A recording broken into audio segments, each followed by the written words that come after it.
Yes. I had to put on my Barry apparel for today's episode, bro. Today on the show, man, we got on one of my bros from college, bro. Talk to me.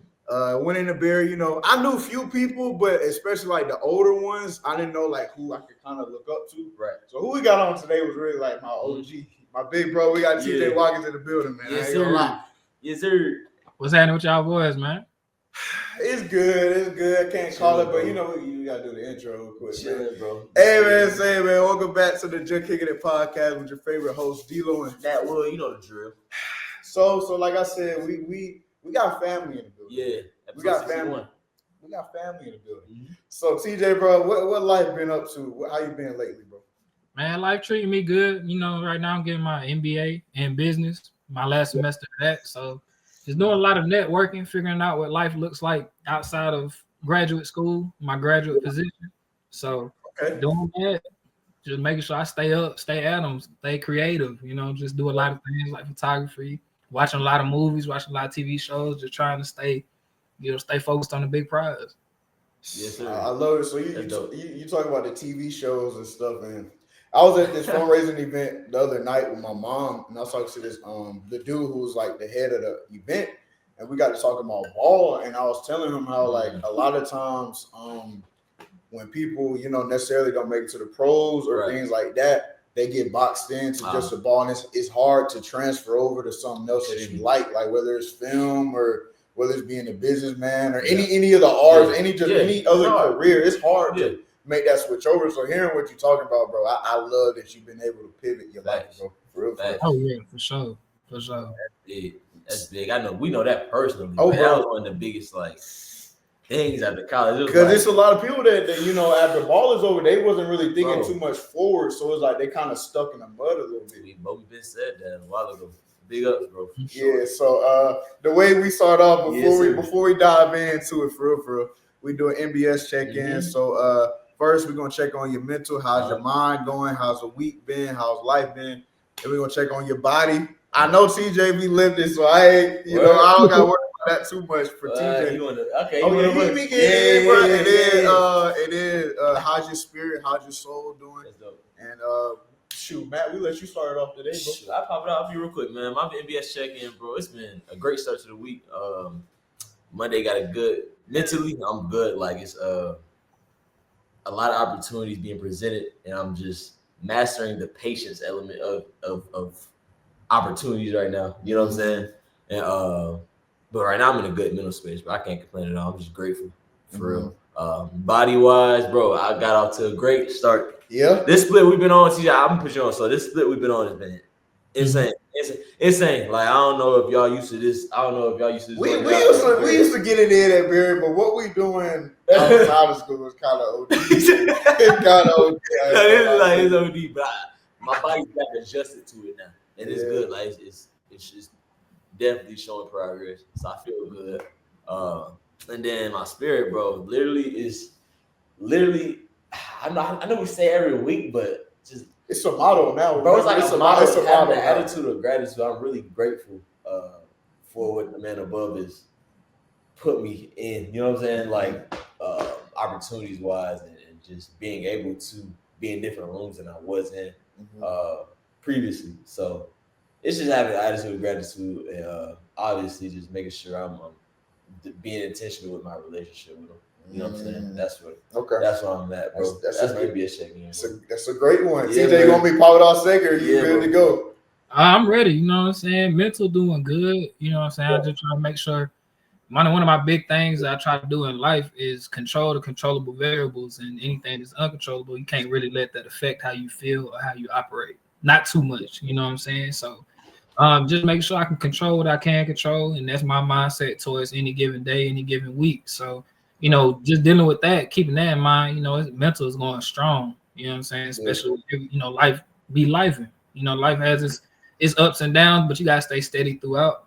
Body doing great. I kind of looked at running in a whole different light, because usually it's always lifting, and it's always even with football, it's always lifting and conditioning. I always hated conditioning. Even as a wide receiver, I always hated conditioning. Yeah.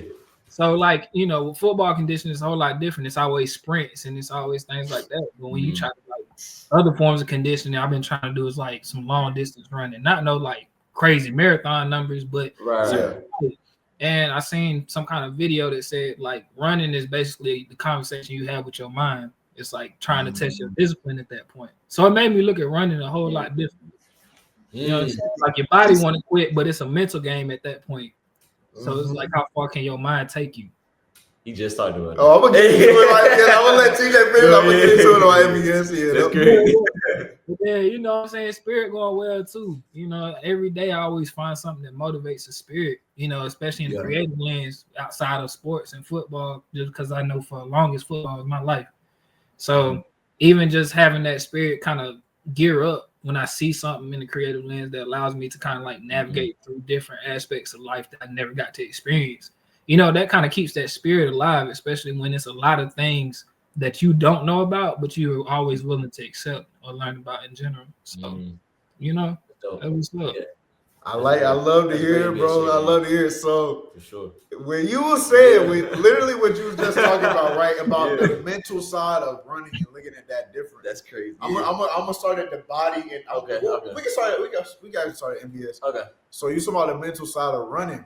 I really been experiencing that, especially yesterday. So I went to run at this little lake that's in like it's in Fayetteville where we live in our hometown. And afterwards, I was talking to Matt. I was telling him about it. I was like, bro, like with the running, it's crazy because like you talk about the mental side and talk to yourself. With me, I found myself while I was running being like what do you really want in life? Like whenever I would think about stopping, I would like bring it up to that level of like, bro, like do you really want to be great or not? So you gonna keep running or you gonna stop running? So I put it like on that lens of it. So when you talk about the mental side of running, it's very real because it's like necessarily your body don't even be too crazy as far as like how tired you are, but it's like a mental side where it's like, all right, do you want to keep running or not? Right. So I experienced that yesterday, and I feel like that's a dope thing about running because it really is you and yourself, especially if you're running with headphones on. So I've been enjoying running. I think I'm gonna try to make it a thing now because before it'd be like every other weekend I go and run on like a Saturday or a Sunday. But I might do that like every weekend because it's a good like mental escape, you know, working out and you get a mental escape. And then I tell Matt, so where I go to run, it's like these super nice houses on water, on the lake. So we always talk about in the future what we want. Like the end goal is to get a crib with a lake in the back for it to be on the lake. So I go there and kind of get inspiration as well for like whenever I need to reset and come back to like, all right, why am I doing this? What's my motivation? Going there is always good for me. Yeah. So it's good grounding. Yeah, very, very grounding, literally. So I'll go back to mental, man. Mentally, I'm pretty good, bro. Life has been it's been presenting a lot of opportunities. And I just been loving the progress that I've been on right now. Just, you know, I try to learn even when the days are tough, like when you just want to get through it and you just want to necessarily survive. Like I kind of like try to bring myself and just try to take everything out of each day. So mentally, I'm pretty solid right now. Body, I missed today, I'll be honest, but tomorrow I will be in attendance. I think we got a big pool day tomorrow. We got a big pool day. Shoulders. Yeah, shoulders. So I'm gonna have to lock in for that. But honestly, I've been liking my progress. I've been noticing I've definitely been more consistent in the gym over these past like 2 months because when I first got back home and started working, it was kind of hard to be consistent. I'd come like 2-3 days out the week, but now I'm at least getting like 4 at least. Yeah. So I've been proud of myself on that end. And then spirit-wise, bro, I'm good. Also, when I go over there, like I said, the grounding process, like literally I get it's just one spot where I finished and I like went on the bench. And I was just like talking to God and just I did my prayer over there for the day. I do like a prayer. I ended up praying in the morning, so I prayed over there. And I was just thanking God for everything like He's been giving me, like all the opportunities. Like just thinking back, I was telling Matt TJ. So like once we graduated, bro, I feel like everybody can attest to this. Is like you get in the state of like, all right, what am I going to do? Like we all got an idea of where we want to be, what rooms we want to be in, what career field we want to be in, but once you first graduate, for a lot of people, like you kind of sit there like, all right, what I'm gonna do now? Yeah, where I'm gonna be at right now? And it's a sense of nervousness that do kind of come in, and like a sense of urgency too. So I was just thinking to God, like, God, I thank you so much for putting me where you put me, because it's like where I'm at right now, bro, is just from my coworkers to the certain, like the station that I work with. It's like it's only up from there. Right. So I just was really taking it in and just being appreciative for what God been giving me, bro. That's big, bro. I'm good, bro. Can't lie to you. I'm pretty good, man. Gratitude is everything. Oh, it's a motto. It's a motto. Oh, so we getting into it now. Let's get to the thick of things. How this episode really got started, y'all, was, of course, me and TJ follow each other. I've been knowing TJ since I was 18. I'm 23 now. Right. It's actually crazy to say out loud. But I've been knowing TJ since I was 18. I'm 23 now. So, of course, we follow each other, and I would see TJ would be posting movie reviews. I'm like, oh, that's kind of dope. Like, he really in tune with movies. He's not just watching it. He's seeing the movie. And I'm kind of on the same tip. Like, I like to actually break down movies. I watch breakdowns of movies, like horror, action. Like, I watch breakdowns for all of that. So I was like, oh, that's kind of dope. That would be a dope episode to do in the future. So I was like, I bet, let's do that. So leading right into all of this, TJ. When did you start to like really like break down films and like instead of just watching them, you really like seeing what's going on in the movies? So it all started really when it'd be like times where people would talk about it and they ask me, they'd be like, hey, what's your favorite movie? You know, that's like an icebreaker question. Right. And a lot of times my mind would just go completely blank. And I'd come up with an answer of the movies that come just top of my head. I'd be like, oh, straight go Spider-Man. But, you know, over the time I realized like, damn, I really don't be remembering like some of these movies that I be seeing sometimes. So I was like, let me like really document it and let me really digest what I see. So when I had a deeper love and understanding for music too. You know what I'm saying? Like just listening to different genres of music, whether it's jazz, classic, soul, neo soul, R&B, like everything played a role. So once I saw that and I kind of fell in love with cinematography and the combination of it all, I was like, yeah, you know, it's a lot of great films out there. And me personally, I'm gonna say it's a lot of movies that are well known that I have not seen. I get dogged out every time I say I haven't seen them. So part of me was just like, man, let me just really dive into it. So last year I made it a goal. I was like, man, I'm gonna try to watch a movie every week, you know, at least a movie a week. So I sit down, any genre, it'd be different genres, different ideas, anything like that. So I can sit down and watch them. They come from different time frames, animated, non-animated, fiction, non-fiction, science, you know, anything like that. So then over the course of time, I started to grow a really deep attachment to movies. You know what I'm saying? Like just the portrayal of a whole nother universe through somebody else's eyes and somebody else's pen.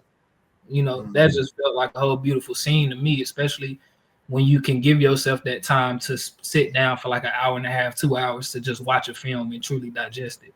So it allowed me to really put my phone down. Sometimes it's hard in life to put your phone down. So it's just like, it allowed me to put my phone down and really like feel a film. You know what I'm saying? Really take that in and try to correlate it with either what's going on in life, the bigger picture, if it has a message, or if it's just an enjoyable film, just let it be that. You know what I'm saying? So like it's always been important to like just have it like that, just to see it like that. So you talking about putting the phone down? I'm actually probably gonna insert that into my life, because sometimes I feel like I be on my phone too much, even though I do use it for business like a lot. But I really might do that now, because I was thinking about possibly doing some on TikTok where I look at films and stuff. Really, I was thinking that the other week, so maybe that'd be the thing I do. Yeah, that would be hard. So I like that aspect of putting the phone down and picking up a movie. I like that. Yeah, I like that. So we diving right in. Ain't no sugarcoat. What's the big one?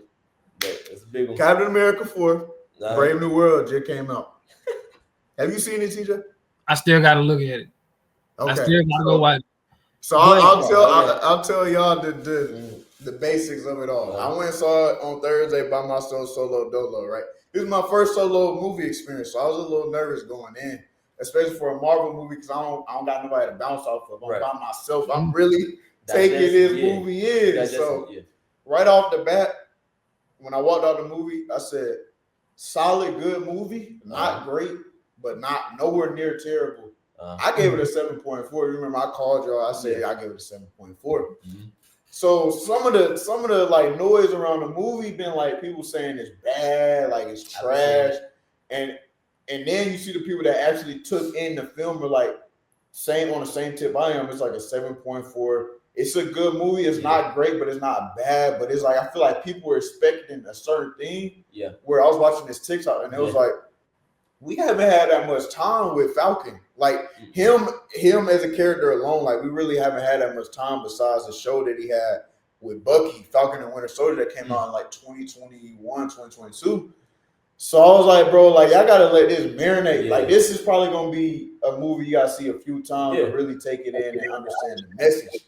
So the couple things I liked about the movie, first of all, was the fighting scenes. Like he fights different than Steve would. Like, you know, Steve was more hand in hand, like I'm in your face combat. But he's but with Sam, it's like, you know, he got the wings, so it's like he can do a little bit more different things. So the aerial attacks in this movie was dope. Like some of the shots was crazy, especially it was maybe the third or the second act, like towards the end of the second act, where they had to go to a certain place in the Indian Ocean to retrieve something for the government, for the president. Okay. And some of those CGI shots were so beautiful. I'll tell you this. Y'all remember? Did you see Eternals? Did you see Eternals? So Yeah. y'all remember at the end of that, one of them literally got stuck in the Indian Ocean. Yeah. It hadn't been touched on in the MCU, but it's been there. So this movie touched on it. Did they touch on it? Yeah. So I can't say too much about what was actually in it. But like some of the scenes around that was super dope. And then just, you know, if we being totally honest, like let's take another layer back. With what is going on right now in America, bro. When you watch this, it kind of highlights some of those things. So I appreciate just the aspect of, so you know, Cap is now black. So it's like one of the things that the film was talking about was how it's a certain standard he has to uphold where he feel like he laying a whole group of people down. Like he don't got much room to make mistake as, you know, like other heroes, especially Cap, like original Cap, Steve. So I like that they was able to dive into that, because even besides him just saying that as far as like him as a superhero, like I gotta uphold this shield, it was deeper than that. Like I'm an African American superhero. I gotta really uphold myself. But I think it's even deeper than that.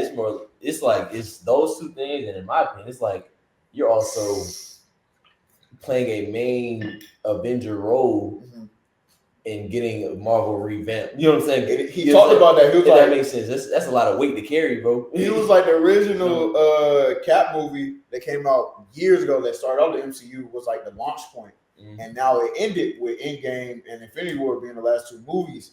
And he was like, this is kind of like the new stepping stone. So it's like, I gotta bring it. Like, I don't got time. I can't really mess up on this. Right. So TJ, I'm gonna ask you, because some people had mixed feelings about it before it happened in Endgame. How did you feel when they gave the shield to Sam? What did you think? I mean, I feel like it was a passing of the torch moment. Now, the issue I have with some people when it comes to the end game and the phase ending entirely is you can't hold on to that phase forever. And eventually they're gonna have to turn the page and open up a new chapter for a whole lot of new roles. Like me personally, I was excited, and I still am kind of, for the Fantastic Four movie. You know what I'm saying? For me, growing up, like that was something I always like loved. I used to play the Fantastic Four games, you know, Human Torch, the Thing, Super. You know what I'm saying? I used to like be there all for that, and I still am. You know, but the past two movies that they came out with weren't really all that. It was very lackluster. So so I'm really excited for this revamp. The problem is I feel like they're trying to lean way too much on the nostalgia in order for it to be successful. They're kind of scared to take that risk. I was telling Diallo earlier, like I don't know how many episodes ago, I was telling them that I think where Marvel, I'm not saying it's a mistake, but what they're getting confused is they're trying to cater to our like generation of Marvel fans, I guess you could say, rather than do what they did in the past and get the youth, like build that youth fan base again first. You know what I'm saying? Like build the youth fan base, the ones with the toys, you know what I'm saying? Like build that youth fan base up and you get that same audience that you had before. You know what I'm saying? That's where I think they're messing up. Like they're getting, like you said, they're doing that nostalgic kind of they're adding that nostalgic kind of feel, which is okay, but I think it's too much, and they want something new that's gonna stick to like generations. But even with that, I feel like they've been trying to push out new characters, but I think Marvel fans, like TJ was saying, like we're not receptive to those things. Like they're trying to hold back on the earlier stages. Heroes is like they're not really giving these other heroes a chance for real. That's kind of how I feel. Like I'm glad you brought it up. I feel like that with some of the people that's kind of saying that the film is bad. I'm like, I'm not even giving it a chance. Like it's new. Like accept what it is. Like we don't got Steve no more. Like we don't got some of those OG characters no more. Iron Man not here no more. Thor he's like an OG now. So it's like they got to introduce new characters, and y'all got to be receptive and accepting of it. So that's true. That's just my take. I think y'all will enjoy it though, because most people that say they went into the film, no expectations, just take the movie in for what it is, you will enjoy it. I promise you will. I'm not capping. I'm not capping. I promise I'm not capping. You will enjoy it. I enjoyed it. I'm probably gonna go see it again once Sierra get back. Probably go see it again. So, that's my take on it. But now we gotta go back. Yeah, we gotta go back a year. TJ, tell us 2 films that stood out to you, because I feel like in 2024, some of the movies, like it was a very diverse group of movies if you were back in 2024. So like overall as a whole, there's a lot of diversity with the movies that came out. So what 2 films stood out to you? I'm gonna keep it on theme, keep it Marvel. I'm gonna go with Deadpool and the Wolverine. I feel like that was still a very iconic moment for Marvel in a sense of kind of bringing a rated R film into the Marvel Cinematic Universe. So I think they did really good with it. Now, it's not going to be some cinematic masterpiece that's just going to win all these Oscars awards, but it was an enjoyable film. You know what I'm saying? So I'm curious to see how Deadpool, the X-Men, and Wolverine kind of play into the rest of the grand scheme of what Marvel has cooking up. So definitely really was a fan of that one. And I know this movie didn't come out technically in 2024, but I'm going to count it because it came out like December 22nd, 2023. But I'm going to count it. It was a movie called Iron Claw. It was released by A24, and it starred Zac Efron. Now it was a wrestling movie back in the day about a wrestling family. It's a true story based on a wrestling family that kind of had like a lot of tragedies surrounded it. So it was a wrestling family that had probably like 3-4 sons died, just and 3 of them basically off of suicide. So just a little warning off that. Now it's very centered around mental health and that aspect of it, but also kind of like the wear and tear of what wrestling does to the body and to the mind, to the spirit, to the soul. So I thought it was a very empowering film just based off of that. The shots were great, the color grading was great. And my hottest take was that that's Zac Efron's best acting performance in his career. I heard that. So I never watched the movie, but it was all over TikTok. And I heard people kind of gave Zach his respect. Really? As an actor as a whole, as they should. He got to respect everything, because this was probably his most this might have been like his most grounded role he's probably ever played, in my opinion. I'm just thinking about Zac Efron's catalog as a whole. Yeah. Like this is the most grounded character he's had to play, I would say. I have that real life. Yeah. Now, what you gonna say, TJ? I highly recommend that one for real though, just because he killed that role. Everything supporting that role kind of killed it. Like A24 killed it. I was really happy with that. So that was definitely one of the movies that's up there, and it released at a time to where it couldn't win any awards because it missed so many deadlines. So I always speak on it because I know how good it was. I feel that. Did you I didn't get to watch this film. I know you watched it. Did you get to see Inside Out 2? Oh yeah, Inside Out 2. I heard those on the ones. I didn't get to see it. This one of them ones. It's one of the ones you're gonna show your kids for real. Like it's one of the ones where when we grew up, we was watching Lion King, and it's like you gonna pass them down, or you watch some of the old movies that you know of. Like that's gonna be one of them ones where my kids gonna know Inside Out because it portrays so much about emotion and how to deal with that. that it's one of those telling ones to where like you don't even have to tell kids how to understand it. They just gonna follow along. You know what I'm saying? Yeah. I see what you're saying. Like I was telling Matt last week, like that movie Inside Out, like the reason that I think we'll be able to show our parents, our kids in the future, because it's like a lot of things going on we experienced in life, like all the emotions that come with puberty. It's like, oh, this is real. Yeah, this is real life. It's not just some animation. For the kids, they might not understand it because they haven't went through it. But all the adults that was in there, like people that have hit puberty already, you understood the underlying message of the film. I liked it a lot. I went to go see it with Sierra, my little cousin. It was good. I ain't gonna lie. I know they always have a message with that film. I watched the first one; they had a message. I just didn't get to see this other one. Yeah. So, one film for me that stood out was Smile 2, bro, and it stood out to me for this reason. Did y'all see the first Smile that came out? I saw the first one. Yeah. Did you see the? I didn't see it's a horror movie, bro.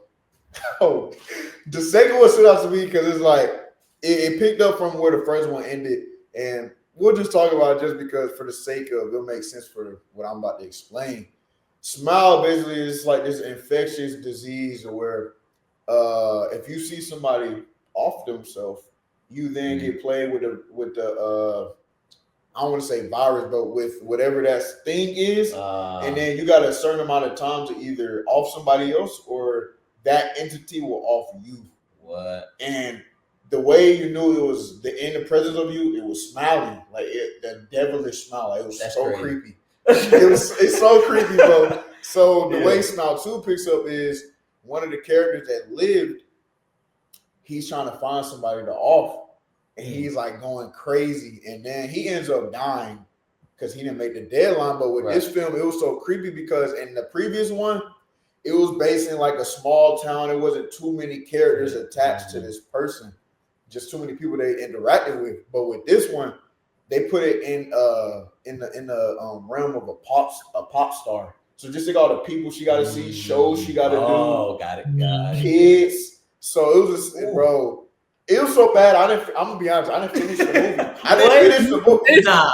I didn't finish the movie, bro. It was too creepy, and I was by myself. I couldn't do it.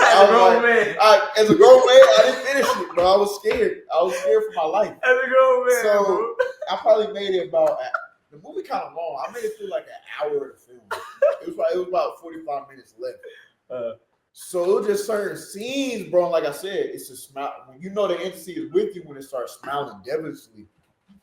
Sometimes you don't know if it's somebody playing with you or not. Right. The pop star, she's doing a meet and greet with kids and stuff. She's taking pictures, and then one of the kids, it's a perfect frame to where one of the kids walks away, and the kid that's next up in line just smiling like this. Oof. I was like, "Hey, bro." And then of course, it walked up to her and was acting normal, but. You as the moviegoer, it heard know what's going on. Yeah, right. So, bro, it was so creepy, bro. And then it's the way. TJ, you remember at the end of the first one, right, when the main character died and how she died? Oh yeah, that was gruesome. Basically, it was very gruesome. It was something you probably want to get out your head. Yes, bro. Yes. Oh yeah, that's not an image you forget, bro. I promise you, it's not. I promise you. So the way the second one, I know how the second one ended, even though I didn't watch the whole thing. Just think of that, TJ, but times 10. What? And I'm not gonna tell you where it was at, cause y'all gotta watch that. But that was probably the creepiest film in 2024. You gonna tell us we gotta watch it? That's crazy, bro. This is the smile. You can't forget that all the actors, the actresses they have in the film, their smiles each have like a distinct devilish look that's just like. I can't even look, bro. It's creepy, bro. Watch Smile with Jordan. Watch it. And see that watch Smile too. So that's one of my films for 2024. You got one? Okay, I mean, shoot, mine was probably gonna be Wolverine again, bro. Wolverine definitely, bro. Got you. Not 2024. I mean, not too many stood out, like for me at least. Okay. Outside of Wolverine, Deadpool. Okay. And then. TJ, I'll talk about it if you've seen it. I'll bet you. Maybe, it's not really a fan favorite, but maybe Flash for me. Be honest. Just because man, it brought back the nostalgic Batman, like the OG Batman. Like it was good for DC fans like myself. It was good for us to see like just them bring back. Wait, TJ, are you a DC or Marvel guy? You know, crazy enough, I've been floating with DC ever since James Gunn kind of floated over there. All right, hold on. Wait. So we got one. Huh? He had me with the Bat. Once the Batman came out, I kind of been like, okay, DC. Right, so I'll ask you then, TJ, what did you think about the Flash? No, he's talking about. It wasn't my cup of tea. No, it's okay. No, I'm asking about the Flash now. Okay. My bad. No, it wasn't my cup of tea. Just because I feel like you can have a better portrayal for the Flash in a cinematic kind of like aspect.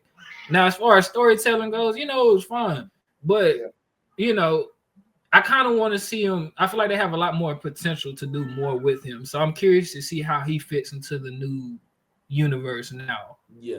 Whenever that comes out, you know what I'm saying. But go ahead. How do you feel about the new Batman? The Robert Pattinson portrayal. What you think of that? How you feel about that? Wait, what's the Batman? Like the Batman. Oh yeah. No, that was my favorite movie. That was probably one of my favorite movies from last year. That and it was the longest movie I watched. What was it, like 3 hours or something? Yeah, it was long, but I enjoyed every bit of it. Yeah. Oh yeah, me too. I was locked in the whole time. Like that makes me really hype about where DC is going. Just because I feel like that was an accurate portrayal of Batman. Like, and Robert killed that role. Seeing Robert progress as an actor from like Twilight, because I ain't gonna lie, I'm a Twilight hater. Like that's me too. You know what I'm saying? Okay. Like it gave us hope because at first, I'm not gonna lie. When I first heard he was the lead role of Batman, I was like, I don't know how that's gonna you know what I'm saying? I don't know how it's gonna, but I'm gonna see. But he played it well, and it gave a good when he was talking about this earlier. It gives a good the picture of Gotham and how Gotham. It's the best depiction of Gotham, bro. And this is the only thing I got.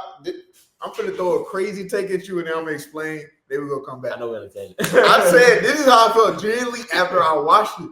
I said, bro, that's the best Batman movie. Like even going back to the trilogies of Dark Knight, I feel like that movie was the best one. And I say this just because the world building. I always say this: the world building and the Batman tops anything that the Dark Knight trilogy did as far as building the world up. Yeah. Great actors and actresses was in that movie. Bro, it's one of the best trilogies ever, if not the best. But it's like single film alone, the story and the world building, bro, that was top tier. So what you're saying is, the Dark Knight trilogy. You say that trilogy? That's like Tobey Maguire's Spider-Man, right? And Tom Holland is like the Batman potentially. Oh, now you got me thinking. That's what you're saying, right? Like,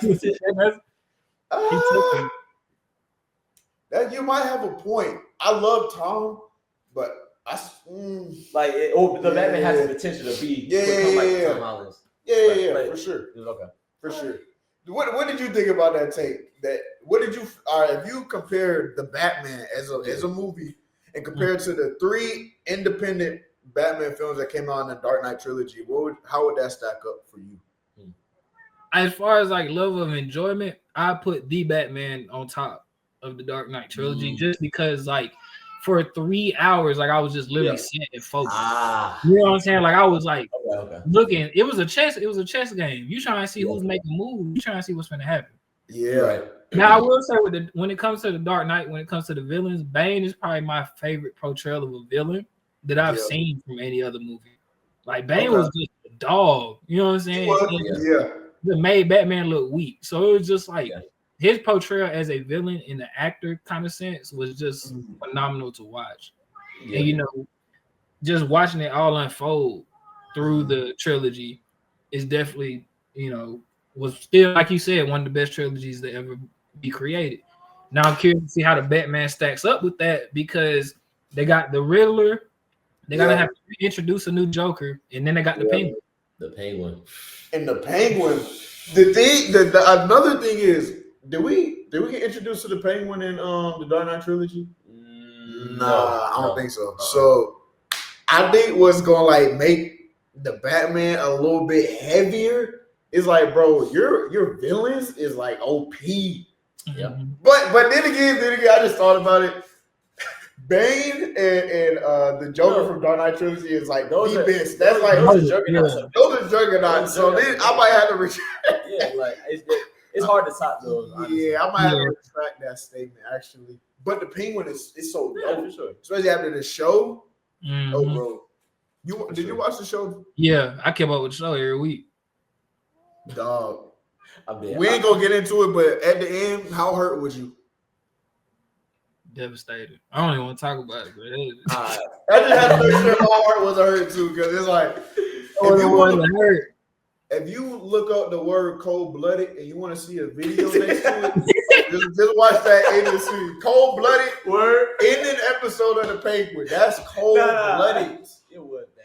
That did hurt my heart, bro. It did hurt because I thought he was like he's actually open. I thought it was locked in. Yeah, I thought he was like he actually has a soft spot for somebody. No. Yeah.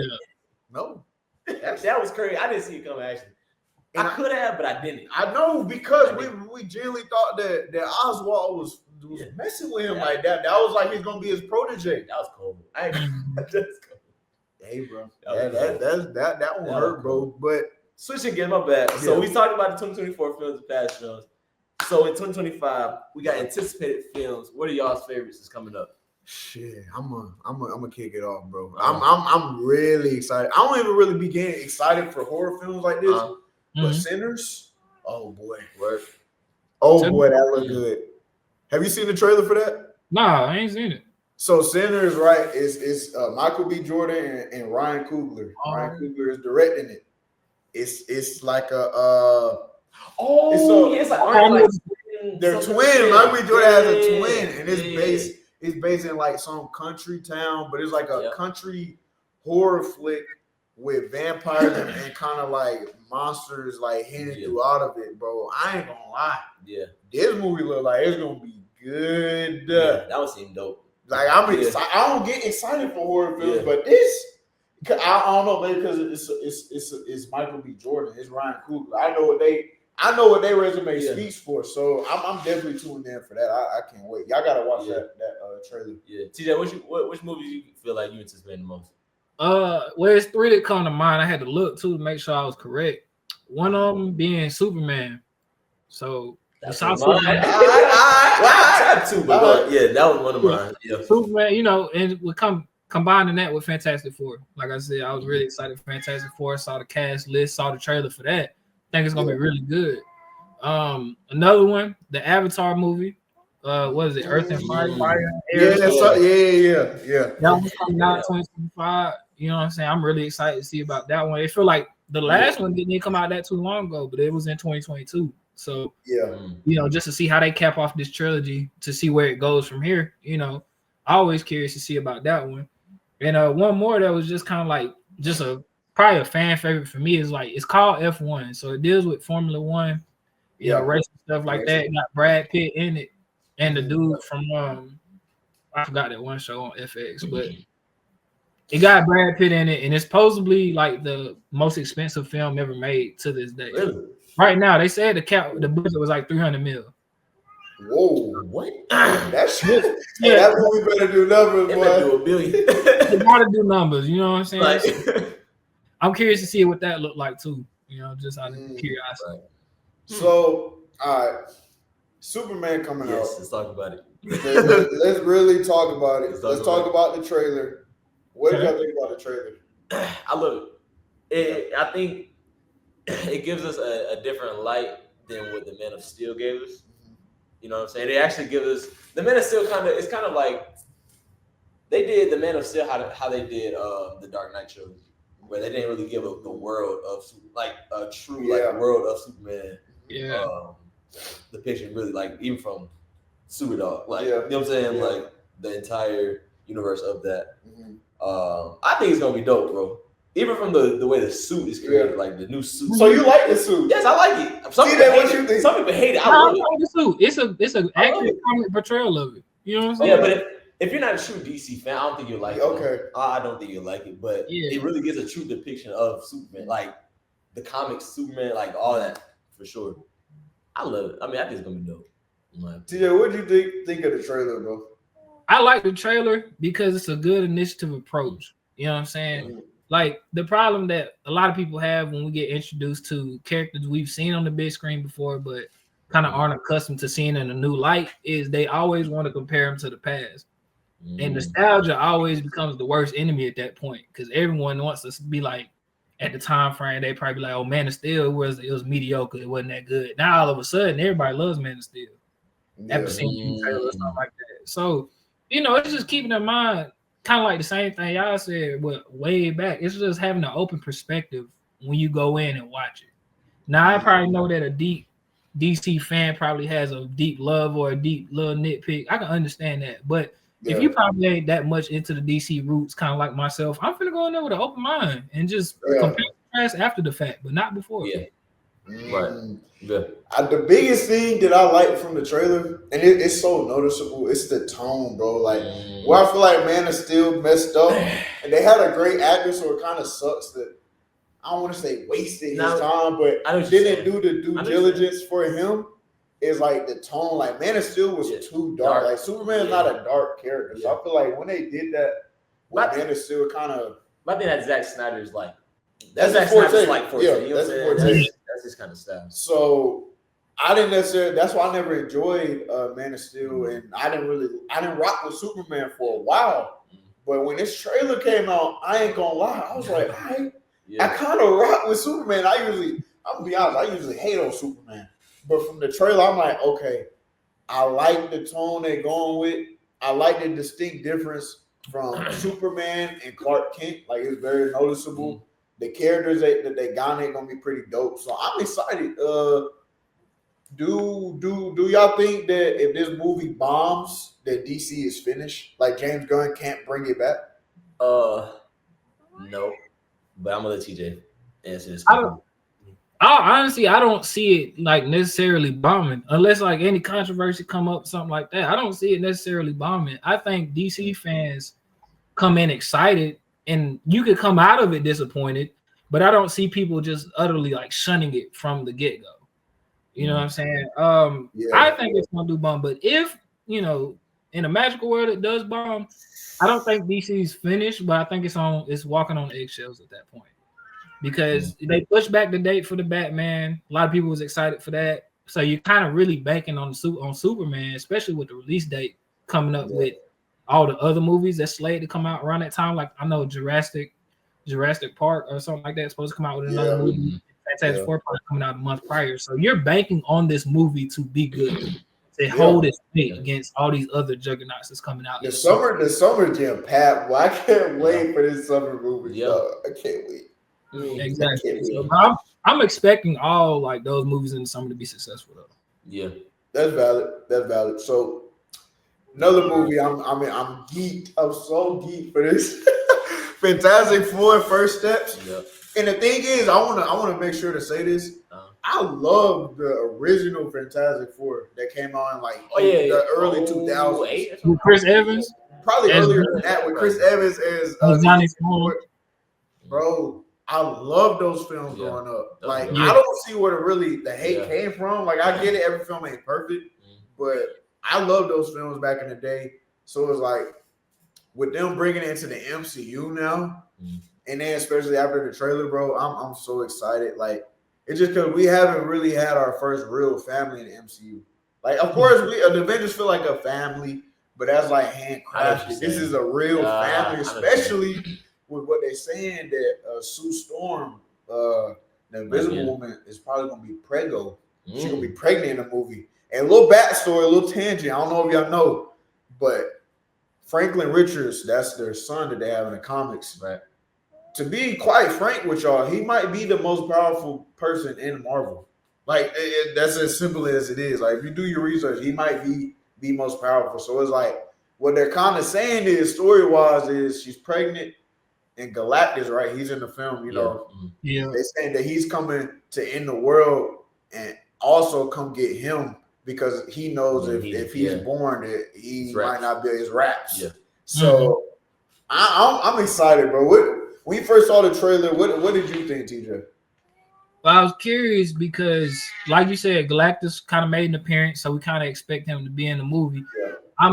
I'm curious on where Dr. Doom fits into all this because when That's you what I think was thinking. That's what I was thinking of. You think they bring him out in this?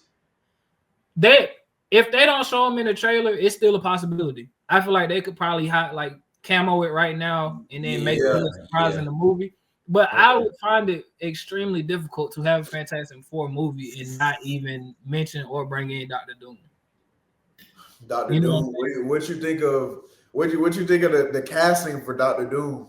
With RDJ being Dr. Doom, I wasn't a fan of it because I feel like that role could have been to somebody more prominent that actually needed that role and could really devote that craft to it. Now, the reason I wasn't highly on it is because Fantastic Four is making its third appearance on the big screen ever. You know, other past 2 times box office wise, it wasn't successful. So I'm thinking in my head, like, oh, this is a fresh start. They're gonna include him in the MCU. Like, this is gonna be perfect. And then they kind of put Robert Downey Jr. as Dr. Doom. It kind of felt like it overshadowed that per se. Yeah. So as like a Fantastic Four fan, I felt like it was a cop out. Got it. Yeah. So that's why we were talking about the nostalgic thing of like Marvel fans trying to hold on to. Like that's what I felt like that was. You know what I'm saying? I think that's what. Yeah. I think it's going to work because I trust RDJ as an actor, and I trust the writers for all the Marvel movies, but it threw me off at first. I was like, wait. And then I had to do my research and understand that in the comics, there was a point where Iron Man became, Tony Stark became Dr. Doom. So from a storyline, I understand it why they might have went that way. I'm just interested to see how RDJ like plays that role because it's gonna be hard for everyone, even for me, I'm a diehard Marvel fan. To look at the film, it'd be like, nah, that's Iron Man. I don't believe this. I don't believe it. So it's going. I'm excited to see what they do with that and how is able to portray Dr. Doom. I really am. So I just hope it don't diminish like how. I just hope him playing Dr. Doom don't diminish like what he's not what he's done. It's definitely diminish what he's done, but like you know what I'm saying, put a different light on like or give people a different image of his past Iron Man. You know what I'm saying? That's true. And that makes sense. That's true. So kick it off, bro. Kick it off. Everybody got favorite movies, right? Everybody's favorite movies is really different. Mine is definitely different. Even down to their greatest films in their opinion. TJ, what's one of your most favorite movies, and then what's the greatest movie in your opinion? Oh, okay. All right, bet. I'm gonna start with one of my favorites. And I have a little story. So I was coming home from a plane trip. I was on a plane trip coming home from visiting some family. And you know how plane Delta, you got some of the options to watch movies and whatnot. So it was a long flight. So I was like, let me find something to watch. Add it to the list. Found this movie. It was called Perfect Days. Never heard of it, but I was kind of resignated. But I was drawn to it. I was like, okay, let me give it a try. So and I ain't got nowhere to go. I'm on a plane. I ain't got nowhere to go. So I'm watching the movie, and it's just really just this normal dude kind of living his everyday life. You know what I'm saying? And it's a very peaceful and calm movie. And it's one of those movies that's like you just kind of be in that moment. You like in that moment with him.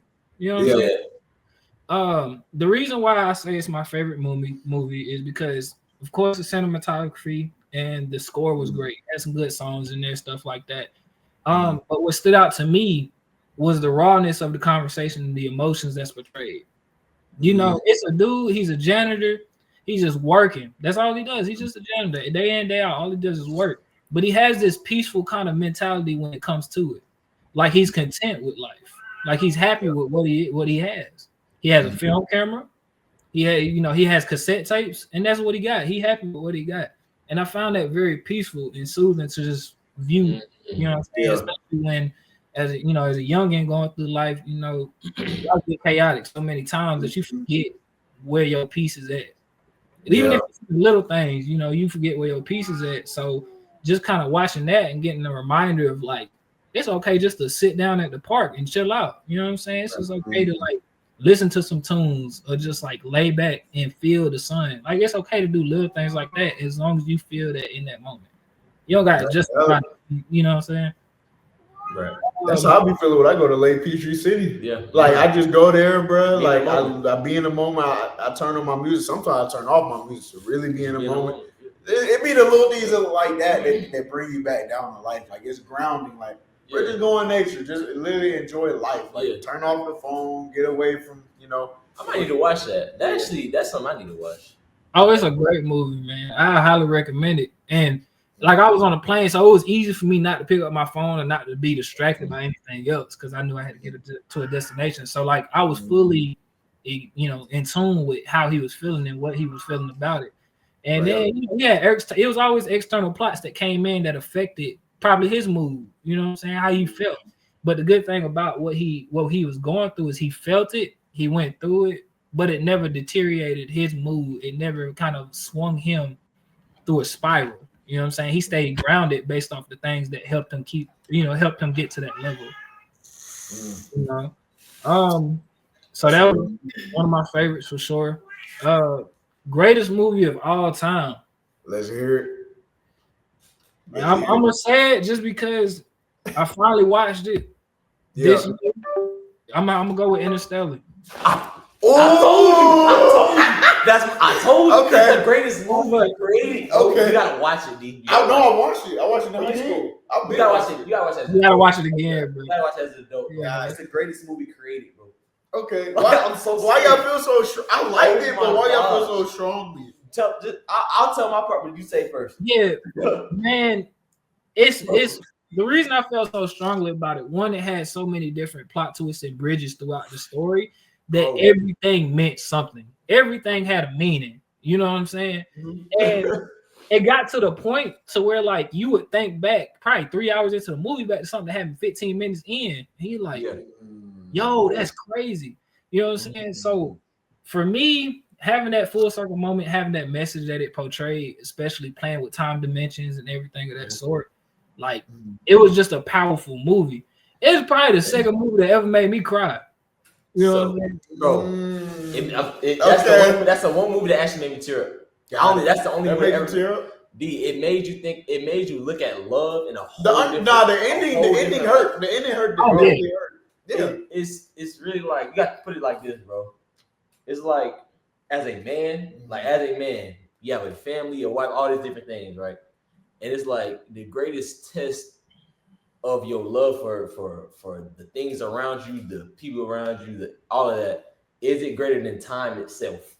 Like, is it actually greater than time itself? Could you like literally say, I would sacrifice not being in y'all lives for X amount of years, y'all basically y'all whole lives or whatever, and you have basically your grandkids are older than me, like or not older than me, but like you know what I'm saying, that type of deal, just so I can keep like it really, and it makes you think like he said, every detail that happened in the movie makes you think like I said an hour or two ago in the movie. It's like, whoa, that's crazy. Like, it's very like, how could I put it? A lot of people have different messages in their own way of how they might portray the movie, but that's what I got from it. It was like, okay, this man is literally doing things.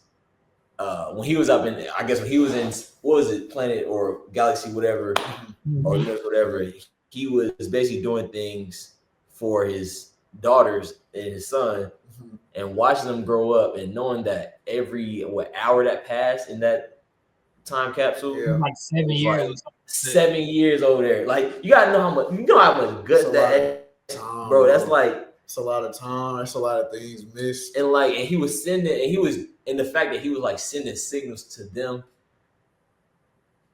that when he was on Earth back then, he didn't believe that was him sending those signals. He thought that his children were just you know what I'm saying? Oh yeah, that was. You know what I'm saying? It's just like it was like so crazy to me. It's like the fact that it's just crazy. It's crazy. You gotta watch that again. I might have to go rewatch that. It's been a while. I was like, I think I was in 10th grade last time I watched it. Yeah, and I think it transitioned into that next movie. I don't think it went that was as big in the show. They transitioned to this movie called The Martian. I don't know if you watched it. Have you watched The Martian? Nah, it transitioned into that. Yeah, it's you know that guy that they left on they left that guy on planet Yeah. I forgot what planet they were. They left him, and that's what transitioned to that Martian. I've seen The Martian. Actually, I can't remember the name of that actor, but I think I forgot the name. it might have been the actor that played in Born Legacy, but I can't remember his name. But yeah, I'm gonna go back and watch that because it definitely the end always gets me. The end sucks. Bro. It's tough to watch, bro. Yeah, and it's crazy. I mean, it actually is crazy in the fact that it and I'm not gonna go too deep, but like the fact that he only went on that mission off of hope from an old man who owned whatever. It wasn't NASA. It was like some type of space. Yeah. He basically did. He risked that entire thing off of a hope or a conspiracy or theory from an old man. Yeah. You know what I'm saying? Like that's guts. Bro. That's beyond guts. You know what I'm saying? And it's crazy. It's just crazy. All right. For me, I'm gonna go with my favorite because I might have to think a little longer on greatest. My favorite film, bro, is definitely right now Spider-Man Into the Spider-Verse. Across the Spider-Verse. Yeah. So I'll do my greatest next, but my favorite is definitely that. First, experience-wise, bro. Yeah. You can't beat the experience. We went in, bro. It was a good vibe. TJ, it was the summertime, bro. I don't know if you know the term, but we gardened before we went, and bro, that whole movie experience is like from the opening shot. I was like, oh, this is gonna be crazy. And I'm not even a Marvel fan, but I must admit, second is Dark Knight. The second movie. Not the third one. Dark Knight. That's my favorite. That's my favorite one. But I must say, Spider-Man Across the Spider-Verse, that gotta be, bro, top experiences while watching that movie, bro. So from the opening shot, I knew it was gonna be crazy, right? Yeah. And you know, just throughout the whole film, some of the shots that popped up was crazy. Like one of my favorites is towards the end. Well, not towards the end, but like once Miles is trying to get away from everyone and everybody's chasing him and he's kind of holding on to his web and kind of just looking. He just looks so OP. All the different Spider-Man. Yeah, he just looks so OP. And it's like the whole story was great, but then you get to that third act was so crazy when we was like, all right, bet he finna save the day. He finna go back and save his pops. Yeah. And then all the while, because at first it took me a minute to realize that he was in the wrong universe. It took me a while. Yeah. Because I was like, why is his mom confused? Yeah. But it's like they showed you right from the get-go that he was in another universe because of colors. Exactly.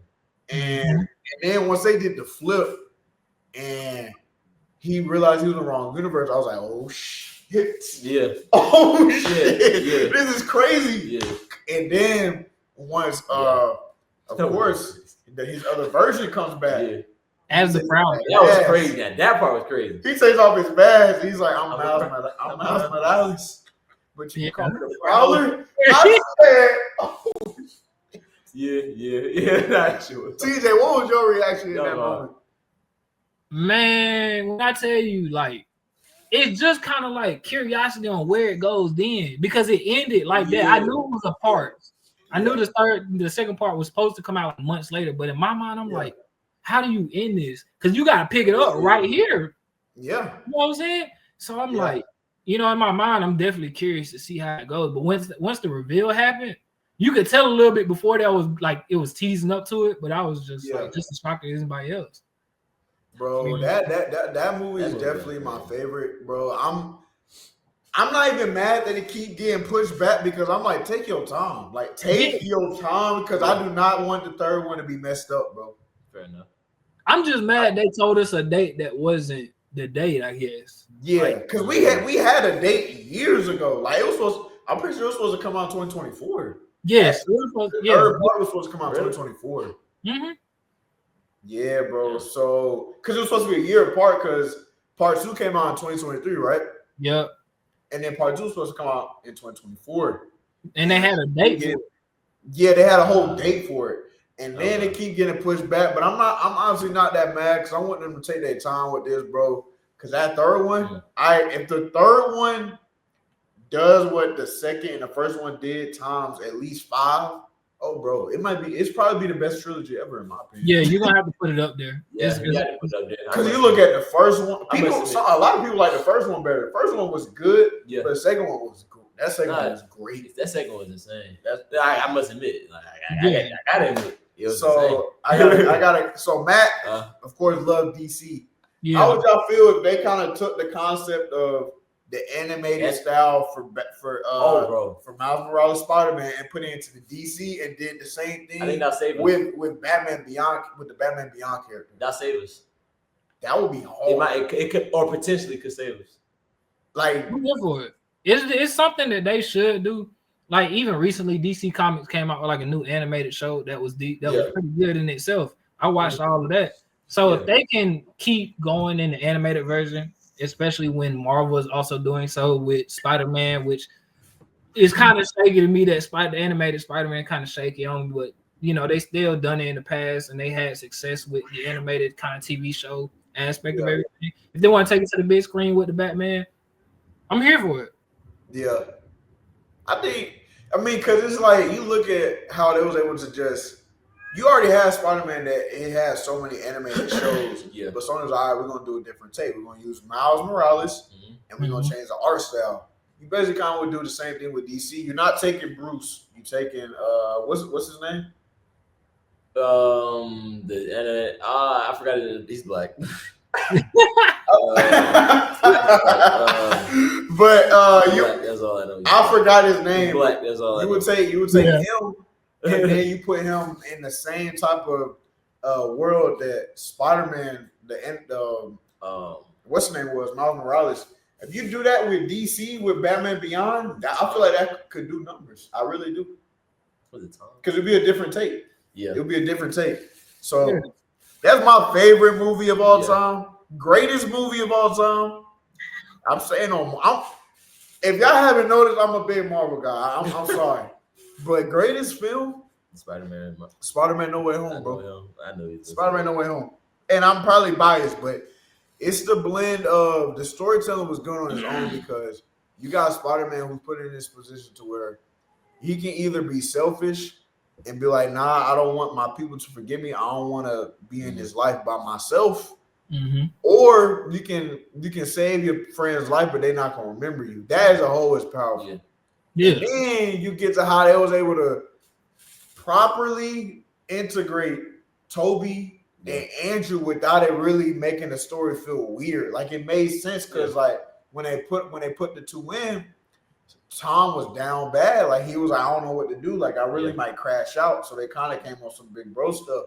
So the way they was able to do that, bro, I've said this many times, bro. I cried like 3 times in that movie. I cried when Ahmed died. I cried when Tom came on screen, and I cried when Andrew popped up on screen. Like it was crazy, bro. Yeah. And then just the ending, like they made Spider-Man feel grounded towards the end of the film. So like that tone that people love so much with Toby Spider-Man, like how he just on his own, he don't got Tony Stark, he don't really got anybody else helping him. Yeah, that's what I feel like they really need to lead in with for Spider-Man 4 because that's kind of how they ended it. Like, Tom was on his own. He had an apartment. He was getting his GED because I think he had to drop out. So and he had his homemade suit. That homemade suit towards the That ending swing sequence was so dope because it just highlighted the suit, like the blue was shiny, like he was swinging through the city. So that's my favorite film. That's my greatest film of all time, bro. Okay, I can see how a Marvel fan would say that. It's my greatest, bro. I can't. You integrated a new story with my characters I came up on as a kid, bro. Yeah, and put it in a perfectly blended movie. I loved it, bro. Yeah. Nah, I agree how a Marvel fan could actually like say that. You feel me? I was thinking from a cinematic world, like cinematic too, bro. The story, you can't tell me the story is not good. I'm saying you could take a superhero fan, you could take a horror movie fan, you could take any type of movie fan and put them on this movie and I'm saying for Interstellar, I'm saying they could be fans. They might not be a fan of a type of movie like Interstellar, but they're gonna love it regardless of what genre of of movies, whatever you call it, style they like. That's what I'm saying. Okay, that's valid. That's valid. I don't know. I just it's something about that movie that it will always hold a place mark. Just because when I say greatest as well, I'm taking every aspect, including the theater experience, bro. Yeah. Cause that's a part of it, bro. How did you feel when you left that film? Yeah. No. When I left that movie, bro, I felt like I just. I put it to you like this, bro. I put it to you like this. In music, right? Yeah. Mm-hmm. The experience, right? Firsthand could be one thing, but what artists last the longest? It'd be the music that you could play years ahead from now, right? It'd be like, dang. Yeah. I feel like that's what Interstellar did for a lot of people. Like they're gonna watch that. Like it's gonna. Generations gonna watch it and be like. Only thing I put on Interstellar that might not be the greatest, just for your moviegoers and your non-moviegoers to be able to sit them down and watch it. They might be a little confused. I ain't gonna lie. If you're not really locked in, you'll get lost in the sauce with that. It's like Kendrick Lamar and Drake. You got a first album. Yeah, you're not gonna understand. You got a point. You're not gonna understand until 5 years. Like, whoa, got it. You know what I'm saying? That's a good point. That's what I'm saying. That's a good point.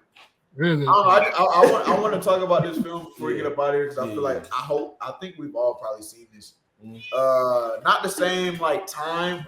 The time concept is in this movie as well, but the movie with Leonardo DiCaprio. What's it called? With the thing that he spends at the end of the film to let us know. Yes. Where does y'all rank that? Like along, like I feel like that's a great movie. What y'all think of that movie? I thought it was a great movie for sure. I don't think I put it over Interstellar. Okay. Yeah. Just because I feel like Interstellar touched on so many other different topics and ideas and ideologies that gave multiple plot twists throughout.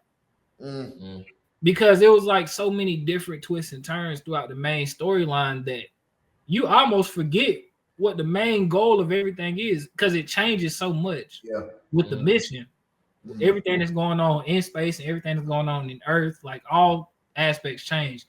Now, Interception, like I said, Interception is a great movie, but it's hard to compare it to Interstellar just based off of its storytelling ability. That's valid. It is it's way deeper meaning in Interstellar than Inception. It's kind of like all right, take the Marvel and DC universes. How they got different universes, right? But like those are just like superhero like comics where I put the whole universe idea and put it into a real life perspective. Got it. You know what I'm saying? Yeah. That's what I think attached everybody to Interstellar. It's like instead of attaching the whole universe, multiple universe things to superhero comics or like that type of stuff, it was attached like a real life like thing that people could actually think of, be like, no, that could be real. Like that's true. What if you had something that had like a sign or something like that, and your future self really told you that sign? You know what I'm saying? Like, think about it, like, you know what I'm saying? It's real trippy. It's real trippy. Damn. It's real trippy. Okay. I'm starting to see where y'all are coming from. I'm starting to see it. It's crazy. But overall, I ain't gonna lie. I'm excited for a lot of movies that's coming out this year. The movies from 2024 was good, but I'm definitely more locked in going into 2025 with films. It's gonna be good. But bro, we appreciate you hopping on the pod and talking movies with us, bro. We might have to run this back with some more, like in the summertime when all these movies come out. Don't have to, man. You know, I appreciate y'all boys, man. Y'all doing great work. You know, big fan of y'all work. You know what I'm saying? Proud of it. Can't wait to see what y'all do this year. And we're gonna put TJ's social, man, in the description of the video. Follow his TikTok because he be putting on too. TJ might not say it, but he low key like a social media influencer like that, which promotes clothes. He be putting it on. Hey, that fit you had on today, twin. I liked it. But hold on. So, like, do you dress like what's the word? It's like a certain style. It's like I don't want to say non-YN-ish, but like it's like it's not even it's like a I forgot they have it's a name for a certain type of aesthetic. Prestige. I don't know the name of it, but like you know how to dress like outside of like just one realm, I guess you could say. Oh yeah. You know me. Yeah, I always try to experiment with clothes, you know, just because I try to feel, you know, it makes you feel different every day. You kind of come out with different kind of confidence, you know what I'm saying? So I like trying new styles, seeing what fits. You know what I'm saying? Whether it's streetwear, kind of like old money aesthetic. You know what I'm saying? All kind of different aesthetics and vibes just to see how it looks. So, you know, one thing I'm gonna do is I'm gonna try it. I love thrifting, so that's where it come from. Hey man, that's dope. So make sure y'all follow TJ's TikTok and Instagram. It will be in the description, man. Appreciate y'all with on, my brother. But y'all know how we do it. Episode 61, baby. This is Juh Kickin It Podcast, and we out. You dig.